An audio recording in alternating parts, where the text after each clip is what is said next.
Hi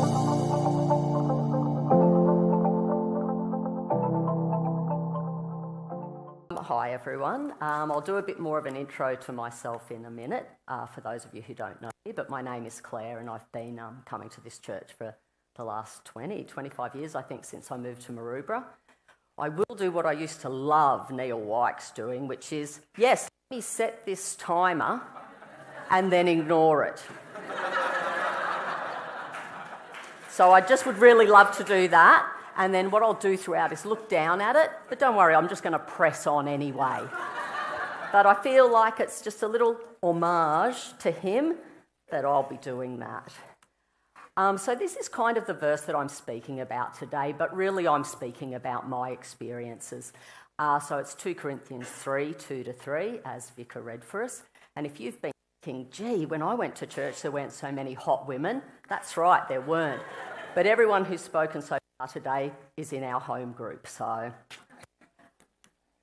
Oops, okay, let's hope this is going to work without it being a big song and dance. Fellas? Oh yeah, great.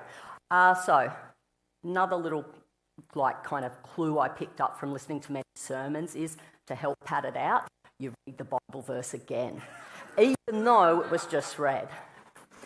So this is the verse that I'm kind of speaking about because for me, it's the verse that someone actually gave to me many years ago.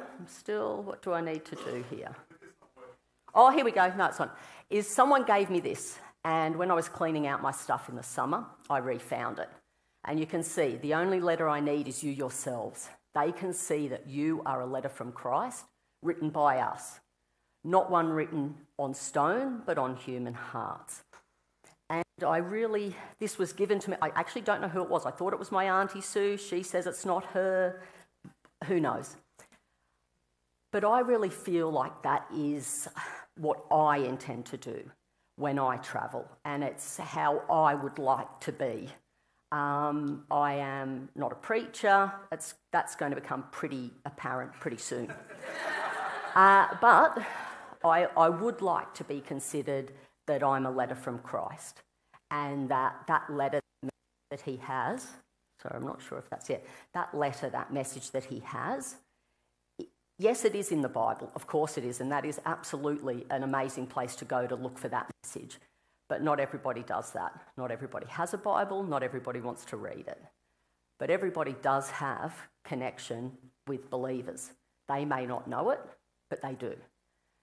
And so this is the verse that I take with me as how I would like to be. I'd like to be that letter from Christ. I'd like to have his message for people engraved in my heart, to be that kind of deliverer. So, just to give you then a bit of an idea of who I am, I think... in the postmodern world, it's all about death of the author and it's what you take from it. Who cares what the intent of the writer was, blah, blah, blah. However, I think that when someone's standing up here in a church, I think it is very important that you know who the message is coming from. So sure, the message is important and God will speak to you, but you need to know who I am and what my kind of theological background is, the degrees that I've studied for, the kind of, diplomas of divinity and all those kind of things. So I thought I'll just give you a bit of a CV. Very brief. There it is. So this is what you need to know. This is who I am. If you don't know me at all, you can just have a bit of a look through and glance there. This is who you're sending out. So I feel it reflects fairly poorly on you, actually. Yeah, oh, right. That's right. You thought, I didn't know she had that divinity bachelor. It's really hard to get. Yeah. No, I don't. Of course I don't. I'm a high school teacher. So that is my main hustle. And believe me, it is a hustle. However, over the years, I've also had a bit of a side hustle that doesn't involve making any money. Of doing some kind of, I hesitate to say the word mission work, but kind of outreach, friendship projects, these kind of things. So today I'm kind of running through, I suppose, the trip that I took this year, but also, so it's a bit of a report back to you, but also it's a little bit about what I intend to do next year. So I thought, well, first I'll look at some of the features. This is, sorry, even with my hair, it's being a bit funny. I know Darren doesn't have that problem, so it's all designed for him and his fat head, but I have a little pinhead. Okay, that feels a little bit better. So I thought, right, the other thing I've learnt, 10 billion sermons I've listened to, let's have 3 points. Because it also gives you an indication, like if I'm still on point 1 at 11:30, things have gone really badly. Or let me just check the phone. Ooh, okay. So letters are normally, they are directed and personal, they're to someone. Of course we have leaflet drops, I'm not here to say one way's great, one way's not, but this is in my mind as a letter from Christ, that it's directed and personal, that letters help us to build relationships, and that letters are sent with love. Not from the tax office, but from Christ they are. So these are my 3 kind of main points to structure just what I've been doing and also what I intend to do. So the first, directed and personal. Sorry, I'm trying to make it subtle, but you want me to make it obvious, don't you, so that you can do it. So the first is directed and personal. So one of the people groups that we pray for are the Khmer people of Cambodia. But one of the people groups that has been close to my heart and the heart of my whole family has been, and still continues to be, Crimean Tatars. I know for a lot of you who have listened to Dad come and do mission reports and so on, you have some concept of this. So this is a fairly brief overview, but you can see on the map, on the right, Europe, and you can see Ukraine, Kiev, and then as you drop down in that little kind of peninsula that's sticking out into the Black Sea, that is Crimea. So then you have a bit of a close-up here of Crimea. And so the Tatars are basically culturally Muslim people who settled there over the last few thousands of years. Sorry, let me just move that, thank you. Thousands of years ago, and for all intents and purposes, Crimean Tatars would consider themselves to be the indigenous people of this particular region. So the seminal moment or day in their history occurred on May the 18th in 1944. So the year 1944 should already give you a bit of a heads up that it's not going to be good news. So on May the 18th, 1944, Stalin rounded up every Crimean Tatar living on the peninsula. At the time, they think the numbers between about 200 to 230,000 people. They were transported, kind of dumped across Central Asia to fend for themselves, various locations. Most sources, if you have a look into it, Stalin kept no records, so it's very hard to get a definitive number, but most sources put the death toll at just under 50% for the journey and the first 3 years that they were living away from their land. We used to say that they were deported. They themselves don't like to use that word. Deported suggests that you didn't belong there, and that's why you were taken away. But this is their land, this is their home, and they were removed under some vague lies about being traitors to the Soviet Union. So this set up this separation, that they lived, worked, had families, tried to survive, tried to eke out a living across Central Asia, away from their very fertile and amazing peninsula. Okay, these are paintings. There's no records for the time, as I said, Stalin. Or there's not photos, there's not records. These are a series of paintings done by a very well-known Crimean Tatar artist, Rustem Eminov.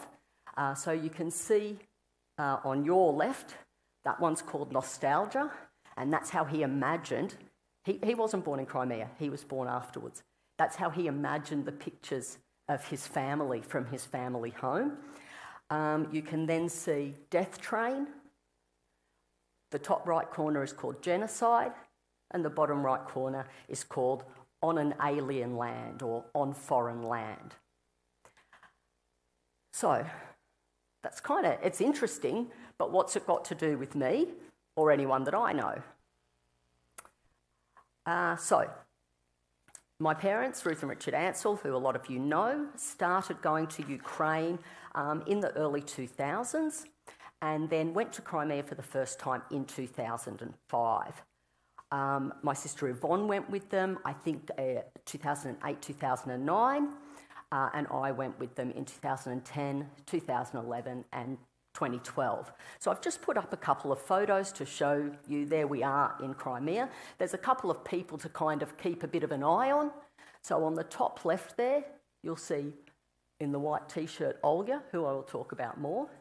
Next to her is a teacher from this small school that we would go and visit, a small town in Toplovka. I'll refer back to her. On the top right, the man on the far right is Rustem Eminov, the artist who we met in Bakhchisarai, which is like the spiritual home for Crimean Tatars. It's where the Khan's palace is, it's where their main mosque is. So they are a culturally Muslim people, however, most of them are fairly secular. They may have a Quran in their home, but it would be in Arabic, and they wouldn't necessarily have read it. Okay, so there's some belief in God, in Allah, but he's not a big presence in their life. A lot of them are seeking a closer relationship with a father, and they're seeking a home. So, after the Soviet Union had fallen, Crimean Tatars managed to go back to Crimea, and this is when we kind of come into their story and to become part of it, that we would go, we would visit homes, we would normally be in Crimea in September. We did home visits, we went to schools, we presented school programs, but then obviously when the Russians came in 2014, we couldn't go there any longer. However, a lot of Crimean Tatars still have connections into Central Asia. So Mum and Dad continued also to go to Central Asia. And there was a connection between the two of different families or old work colleagues that we helped to facilitate, kind of pre-everybody having Wi-Fi and the internet. It's kind of moved on now.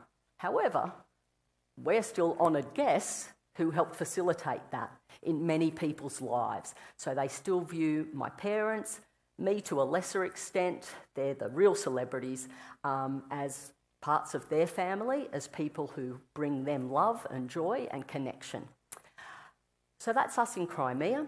And then in 2014, I also went to Central Asia. So in these photos here, on the 18th of May, they have a commemoration day. And so we would go to Central Asia around May to make sure we were there for that ceremony. On the left here, you can see Olga again, a family there, Zarina, Edier, her mum, and the babushka. It was her birthday that day. Babushka has since passed away, but it was her birthday and we were invited. Okay, and Delara there. In the middle, this is the memory day. You'll see Lenore in the middle, the younger man. He's the imam. He'll feature again as well. Right next to him was one of the survivors. He had been a child when he was taken. He's unfortunately also since passed away. On the bottom right here, you will see us with a man who is a pastor, he and his wife, of an underground church in Central Asia. So these kind of two streams of activities, Crimean Tatars, an outreach, and also an encouragement to workers in Central Asia of all shapes and sizes. Can I mention something very interesting about pastors in Central Asia? They've all spent time inside, and not necessarily to do with their faith. So it's a very interesting thing. You're like, oh, someone says, oh, and then when I was in prison, you're like, oh, for your faith? No, another matter. Oh, okay. So interesting people. An amazing man, he and his wife, who have worked for many years in Central Asia. And the top there, you'll see that photo is actually from much earlier. And you'll see the young man on this side, Emil. Mum and Dad had last seen him, I think, maybe in 2011. And he then had gone to Germany to live, and we didn't see him. So to meet people is of course amazing, to have a great relationship and to show love. But in a place that people don't really go to a people who people don't really care about, if you go back, that's the thing. So going's good, but going back is actually really what it's all about. So let's jump to this year, I think, is the next one. So this year, it became apparent that Mum and Dad could maybe just about make it there with some assistance. So I took long service leave and we went back. They hadn't been there since 2019, so 6 years had passed. Dad would put out the odd newsletter and Olga would translate it and kind of send it via email and text to people's contacts she still had, but that face-to-face hadn't been there for 6 years. So I wasn't allowed to put on the photos of Mum and Dad, like with their special assistants needed tags, which look hilarious, but they don't like them. But here we are this year. So we went in May. We got ourselves over there. So you will see in this top left-hand corner, that's Eddie Air there with Olga in the back. Delara, again, these are our friends. These are people who expect us to come in May every year and are waiting to see us and getting wind of if we're coming. Up the top, you'll see Zarema in the orange. That's Emil. He's back from Germany. He'd been living and working in Germany for 10 years. Heard on the grapevine, Ruth and Richard are in town. Great. Let's go and see what we can do with them.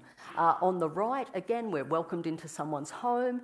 This is, again, a friend of theirs who we hadn't met before, the girl in the black there. Now, there's two common names, Elvira and Elmira. There's a few Elviras, there's a few Elmiras. She's one of them. But I don't want to get it wrong, so I'll just tell you it could be both. So we're invited into people's homes. You'll see us here. Again, if the backdrop starts looking familiar, it's because that's Gloria Jean's. So if people can't invite us into their home, then we invite them. We invite them to Gloria Jean's. We have a meal together. We have a coffee together, and it's somewhere we can meet. In fact, they thought we had such good vibes on that top one that the owner of the Gloria Jean's franchise came and asked could he take a photo of us all for their Insta. This is the new era of mission work, people. So before I talk about the two on the right there, those photos, if we look at this one in the middle here, again you see Olga, her daughter Anna. I'll talk more about them in a minute. But the girl in the centre, or the lady in the centre, Mum and Dad had met her, Lenora, for the first time, the last time, 2019. So she was a relatively new contact. She wasn't someone that we'd been seeing year after year. And her husband, who has the stripes across his shirt, we'd never met. So she'd been talking about these people that had been this time, and he was slightly wary, which is fair enough. Anyway, we get talking. Their English, both of them, their English is very good. So normally Olga will translate, and I'll talk about Ken and Leanne too. English is very good. We get chatting, we start digging. Oh, yeah, yeah. You were born in Crimea? Oh, yeah. You went back to Crimea? Oh, sure. Whereabouts? He goes, oh, you won't know where I live. I said, oh, try us. You know, well, I didn't say it, Dad did. It was if I go, try us. No, Dad, of course Dad said that. Well, try us. So he says, oh, well, you won't know the name of my town. It's only so tiny, but it's near a bigger resort kind of town called Nikolaevka. Okay, we used to stay in Nikolaevka. What's the name of your village? Toplovka. Well, it's Nowhereville. But we used to go to the school in Toplovka. Okay, now the beauty of iPhones, somehow I've made a picture book at some point and those photos are on my phone. So I was like, I'm sure I've got a picture from Toplovka. So I scrolled through and that teacher I mentioned, who was the second in with the black t-shirt, I go, I'm pretty sure this is Toplovka. He goes, oh yeah, it is, because that teacher is my best friend's sister. So he dropped all wariness of anything because he knew that he knew us in some way, that there's a legitimacy to our connection into Crimean Tatar lives and families, and he could see, oh, this is why my wife's going on about it. This is why we've got to come and have coffee. This is why we're inviting them to our home, all these strangers. And here we are at Memory Day this year. So there is Lenore. Lenore doesn't live in that city anymore, but he comes back. He is still kind of the designated imam for Crimean Tatars there. So he came back and was talking to Mum and Dad there. So at the memory service, basically kind of 3 or 4 people spoke. The imam, Lenore, Iskender, who's kind of head of the cultural centre. This short guy, who's even shorter than me, he is a survivor. There's only 2 left within this city. He was 4 years old when he was put on the train. And he's going strong. He wants us to stay with him next year. I don't know if it was just me or all of us, but anyway. So we are a vital part of their memory day. So Lenore spoke, the head of the cultural centre spoke, and Dad spoke. This is their most special and holy of days for them, for their history. So this is what we did last year. So that brings me to 2026. What's this about? Why am I talking about all of this now and, ostensibly telling you my plans for the year? So I'll need to jump back to 2021 and 2022. I'll keep this bit brief. Oh, let me just quickly check this time again. Oh, God, okay, better keep moving. So, if we go back to 2021, there I am, home learning, drastic. The Department of Education has a program called the Deferred Salary Scheme. And if you sign up for it for 4 years, you get paid a reduced salary, and in your 5th year, they give you the money back and you get the year off. So I prayed about it and I thought, I'm just going to sign up for it. Look, I might not last the 4 years. It's probably going to be pretty tough financially. Whatever, I'll just sign up for it and see what God has in store for me. My intention always was that the year would be something that I tried to follow God's plan. Just give myself a bit of breathing room from work to see what God might have me do. I actually thought it might be Mum and Dad's last trip, that I can then be able to go with them. But obviously all things, the war in Ukraine and their health and so on, meant that really this year was the trip. That's me with my mates from Newtown. So whilst I was on this 4-year waiting on the word of God, I didn't just do nothing. I was obviously working, I moved jobs, I left a school that I loved, a job that I loved, colleagues that I loved, to move back to South Sydney High. And I very strongly felt throughout all that time when I was praying about it that God was really saying to me, and the message kept coming to me, no voice, no vision, but the message just kept coming kind of through my heart. Newtown for now, Maroubra's your home, keep an open mind. So I did. And on the day the job came out for South, my friend Marty and I were at the gym. Now, I think we've done that twice in our whole entire lives. We're both on the treadmill, it was such an unnatural kind of thing. And Marty said, do you know anyone who might want to be the head teacher of Hizzy at South? And I said, I think that might be me. And I knew at that moment that that's what God wanted me to do. Obviously, I had to go through all the process, blah, blah, blah. Anyway, so I went to South. So that's why, for me, this isn't out of the blue this year. I kind of just got on with life, doing what I thought God wanted me to do with my work. In the meantime, I did things like completed 3 years of a discipleship journey, had a home group, I did the sports chaplaincy accreditation. I felt that God wanted me. There was a lot of kind of different things I did where it wasn't because I knew what it was for. I just felt, I think I'm meant to do this. Right, I'll do that. I'm sure that'll come up at some point. So some of it has, some of it hasn't yet. We'll see. But that is why now, on the 6th of May to the 26th of May 2026, I will be going back to Central Asia. So this is the band. This is what we call ourselves, the band. Actually, none of us can sing. You can a little bit. So this is kind of, for me anyway, based on Matthew 10, 40 to 42. Anyone who welcomes you welcomes me. And anyone who welcomes me welcomes the one who sent me. So this is how I feel about what I'm doing as well, is that people can't welcome me and who I serve if I'm not there to be welcomed. It's kind of like a reverse hospitality where I don't have to do any cooking, which I think everyone's pretty thankful for. So this is the band, and Mum and Dad won't be able to come this year, but my intention is that in 2026, we will reform the band.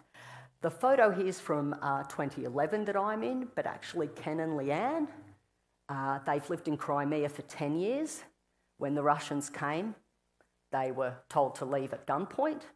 They've served in Turkey for 10 years, and they are very invested in Crimean Tatar people and the people of Central Asia.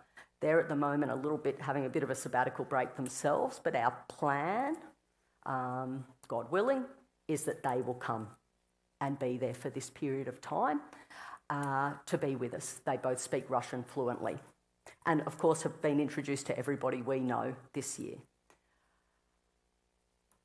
So, Olga, who you've seen at different points in time, is amazing. I'll talk about her in a minute.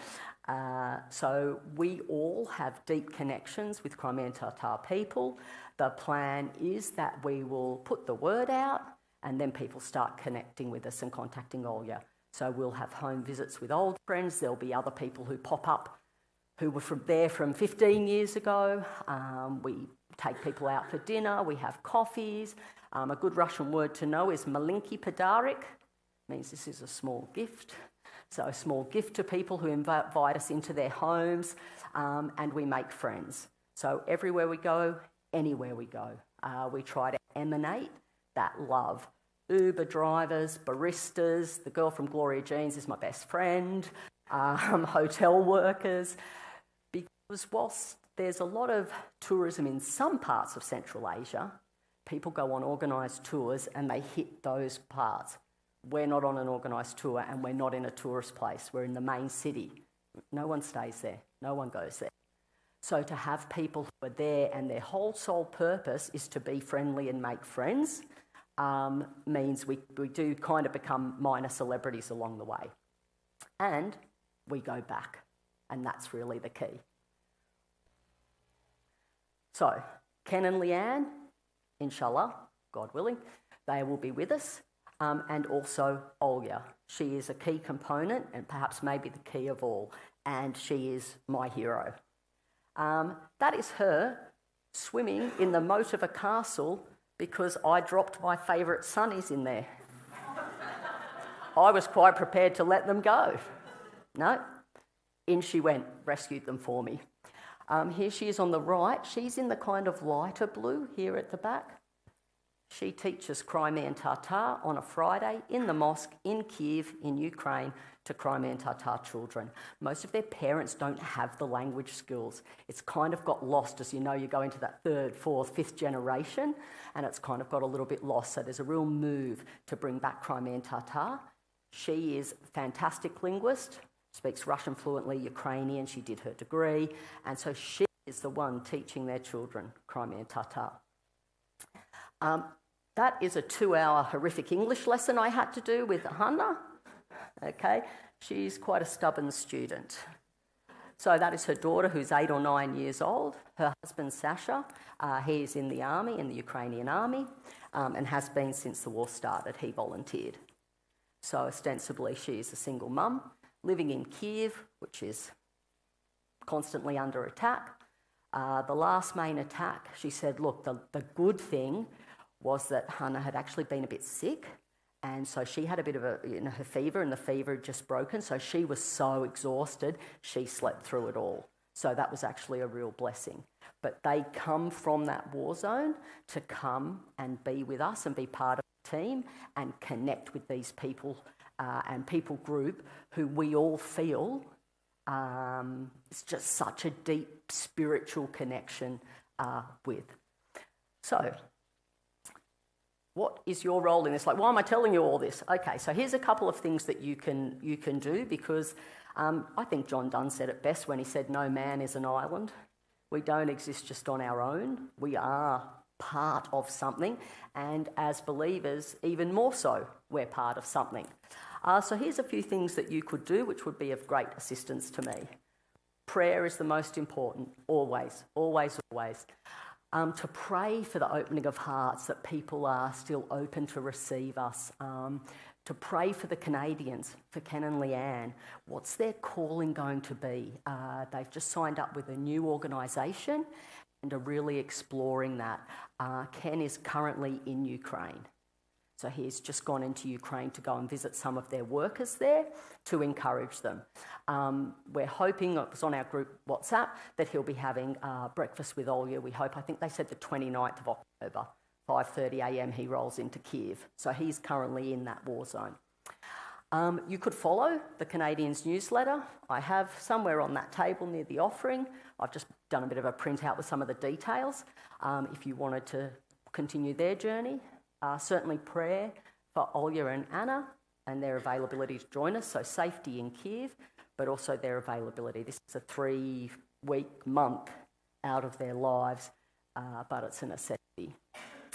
Also, you can have a think about who you're called to. Doesn't mean I expect everybody to think, oh, Crimean Tatars, yes, I'm all about that. No, but you're all about someone. You're all about something. We've all got our own circles and hobbies and interests that have other people in them. So who is it that you feel connected to, that you feel kind of a special calling on your heart? And for all my friends who don't normally come to church, this is the bit I told you about. Money. Yeah, no, I'm joking. But you can if you wish. This is happening, so please don't feel any compulsion of any sort. This is happening. I've been planning for this for 4 years, so it's happening. But if you would like to be part of that part of the journey, Olya and Anna's travel, accommodation, teamed in, all of that is subbed by us as a team, the band. Like supporters of mum and dad's, supporters and friends of mine. Obviously, they can't pay for anything. And also the gifts for home visit and so on. And I've kind of put a rough approximation of what all of that would potentially cost. Some of it's already happening, some of it's all already paid for, and we're already down that path.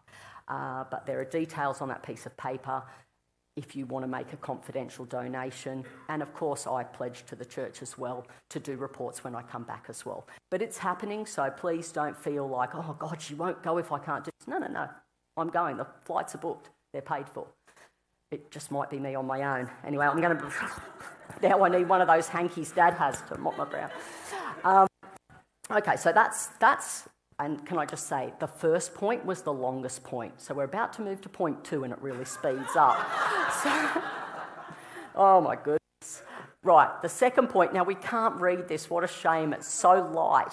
The second point is that let us build relationships. And I mean, a lot of this is, of course, crossover. I'm just trying to get up now the letter so that I can actually read it out for you. So this is the basis of a very long friendship. This letter was written in 1980. Now, let me see, can I find it? So this letter was written in 1980 by me. Now, I feel like I should have prepared this earlier, don't you? I certainly do. I'm just looking at all old photos now. Here we go. Okay, it's very hard for me to see. To dear Sarah Walsh.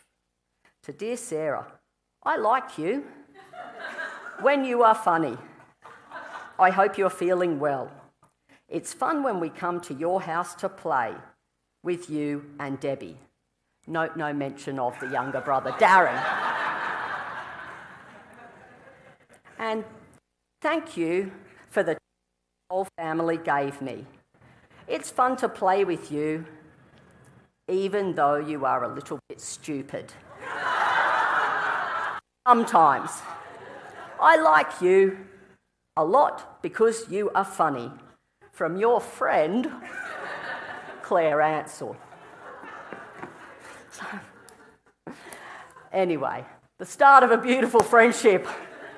And I do recall a letter in return when I lived in London when we were in our 20s, that I was the first to know that she was engaged to Andy because I lived overseas, and she wrote it in a letter and it had just happened and she put it in the post and she wasn't telling people till later. So the relationship of letters has continued. But the idea is that it's a to and fro, it's building relationships. So there are a few other things that I'm going to do, and I will kind of keep speeding up as we go. So now we're looking at Cambodia. Close up on Cambodia as well, and Cambodia has been a country that we have committed to pray for as a church for many, many years.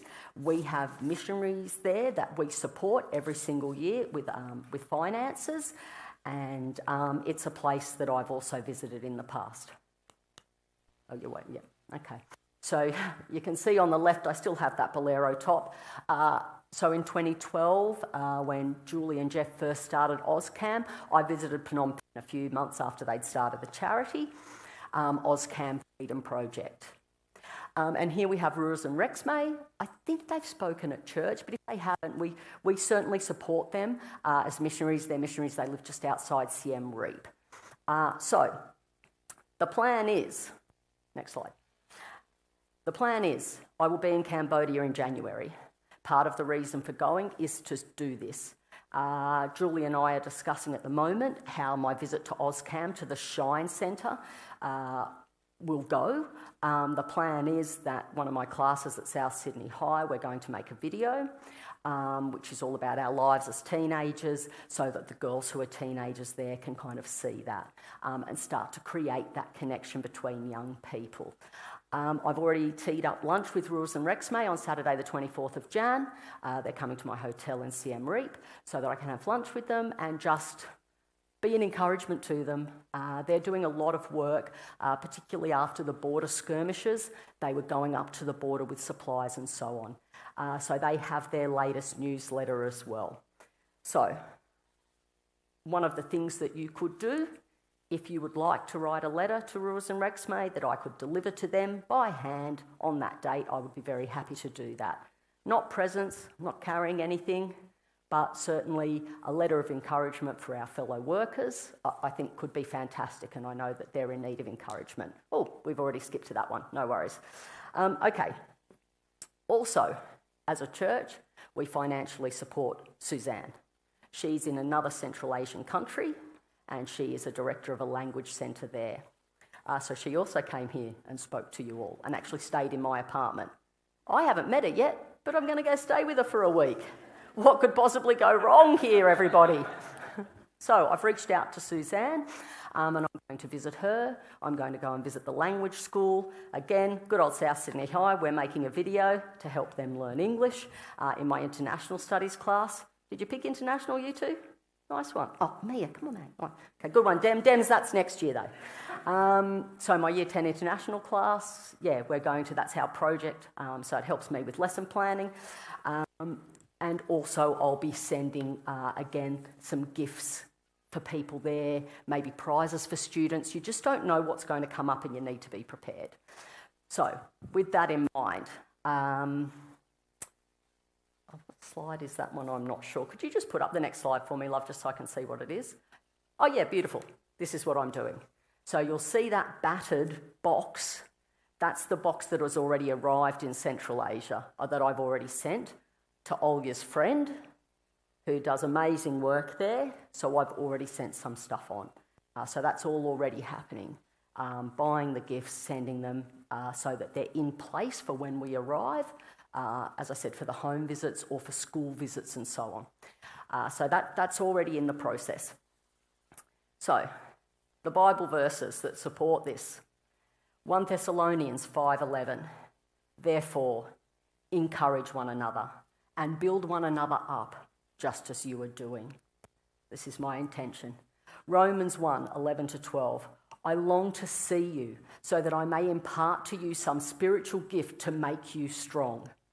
That is, that you and I may be mutually encouraged by each other's faith. Hebrews 10:24. And let us consider how to spur one another on to love and good deeds. So the first Central Asia part is dual, reaching out to Crimean Tatar people, but also encouraging the underground church. That won't be me, that'll be Ken. He's more professional at it. Okay, making some connections with pastors there so that he can be a support and an encouragement to pastors there. In Cambodia, same thing, support Ruas and Rexmay, give them some encouragement. They're the professionals, they're doing the work, they're the ones with the language, not me. I'm not going to do any of that, but I can certainly buy them lunch, hand them some handwritten letters and say, man, we're with you, we support you, we've got your back. Ozcam, it's an amazing charity. To be able to go there and see that growth, and it's a support to Julie and the people who work there. Like, you're not forgotten here in Australia. We still think of you. We still support you. Suzanne, she's coming to the end of a 2 or 3 year stint in Central Asia. She's the one who's learnt the language. She's the one who's made all the relationships. But I can go and be that person to maybe, I hope, energise, encourage, spur her on. You know, she's not been that well recently. Say, yeah, you know how we gave you... There, we're here, we're behind you. People are praying for you, okay, who you've never met. So that's kind of the intention behind it. So again, your kind of role, prayer, most importantly, for these people who are, man, they're the ones doing it. They're out there. This is their real life 24/7. You might like to follow them. Rules and Rexmay and Suzanne, they're through Baptist Mission Australia. On that piece of paper, I've put their prayer newsletter details in case you're interested in them and their journey. Maybe think about who in your circle you think could be a good encouragement to. Who could you maybe disciple through? It's not about numbers. I've never converted anyone in my whole entire life. It's not a thing. But we can encourage people, we can help people along their journey. And for this kind of part of it, I've kind of thought this is the kind of figure I've put on. But again, nothing happens. I've got this covered. But certainly for Suzanne and for Ruas and Rexmay, I will be handing over a US dollar cash as well for them. Life of a missionary is not easy. I thought life as a pastor's kid was not easy, but these poor people, you know, being sent the old used tea bags, no thanks. Why can't they go somewhere nice? So I'd really like to be that encouragement to their work there, to, you know, give them a bit of a boost. So they're my thoughts there. Finally, and I told you the last one was super quick. So finally, letters are sent with love. It's all about love. That's it. So 1 Corinthians 6:14, let all that you do be done in love. 1 John 4:16 to 19, and so we know and rely on the love God has for us. God is love. Whoever lives in love lives in God and God in them. John 34, a new commandment I give to you, that you love one another. Just as I have loved you, you also are to love one another. 2 Corinthians 5:14 to 15.